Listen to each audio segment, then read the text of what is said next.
Divorce is never easy, but when it comes to your finances, planning ahead is the difference between chaos and control. And right now, in the middle of the year, is the perfect time to take stock of your finances. Whether you're just getting started in your divorce or you're waiting to decide if that's what you want to do. In this video, we'll give you a step-by-step checklist of how to take stock of your finances and begin planning for your future in a way that best protects you. Before we get into that, let's talk about why mid-year is the perfect time to look into your financial planning. And that's because in the middle of the year, right now, for most individuals, your taxes have already been filed, your income is largely set, you know your spending habits by now, but it's still early enough in the year that you have time to course correct, make plans, and make changes. So let's go into that checklist about what you should do to help plan for your divorce. First, you'll want to create a budget, or you'll want to update a budget that you already have. You'll want to plan for post-divorce expenses, plan for what it'll take to live somewhere else, plan for your legal expenses. If you've already separated, start tracking your individual spending so you have a sense of what you'll need financially to be able to live comfortably. Second, start gathering your financial documents now. Your bank statements, your mortgage statements, your retirement accounts, your investment accounts. The more documents you have and the more prepared you are early strengthens your legal position and it strengthens your financial position. Information is always power. Third, review your credit and your debts.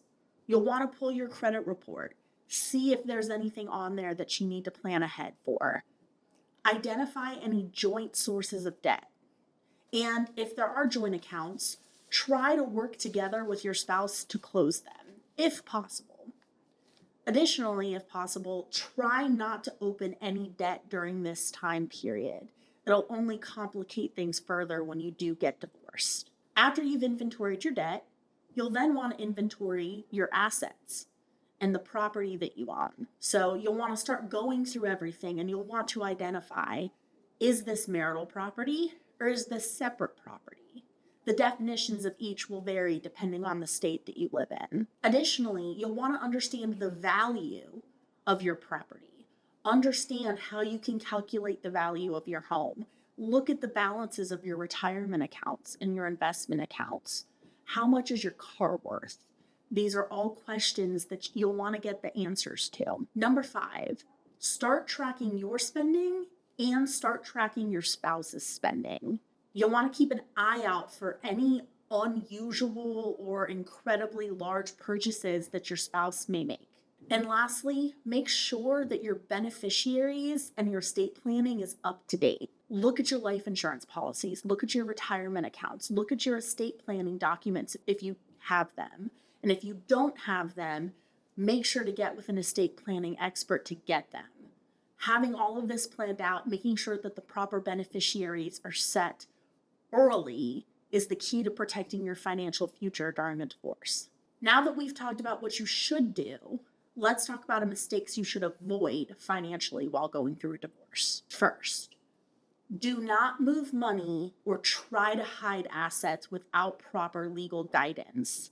If you do it wrong, it could end up having horrible consequences for you in a divorce. Secondly, and I kind of referenced this a little bit earlier, try not to have joint accounts with your spouse. A lot of people use divorce as an excuse to clean out joint accounts and take all the money that you would earn together once you separate.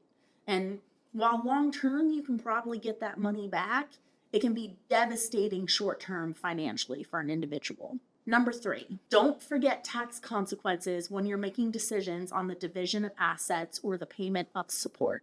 Making a smart financial decision is not just about looking at the numbers as they are right now. You need to plan ahead for what taxes are going to look like if you're to keep a specific asset. And lastly, and I can't stress this strongly enough, don't make emotional decisions when it comes to the house, kids' expenses, investment accounts. Divorce is understandably emotional and it's very tough. But if you let your emotions lead your decisions, it can end up making you make an emotionally charged decision that is disastrous financially for you. But there's no need to worry because you don't have to make these decisions by yourself. Hiring a divorce attorney who can help plan with you how to protect your legal rights and protect you financially can help you move forward with confidence in the process. Additionally, you can work with a financial planner who can help you plan for your financial future. And if your case warrants it, because it's particularly complex, consult with a tax expert. As I mentioned earlier, talk to an estate planning attorney. Together with your divorce attorney, we can create a team that works with you to create a comprehensive plan to protect yourself in the future. Divorce is tough, but your financial future doesn't have to be uncertain. The perfect time to start planning is now, in the middle of the year, when you have time to make adjustments that will best protect you and put you on the path towards future financial success.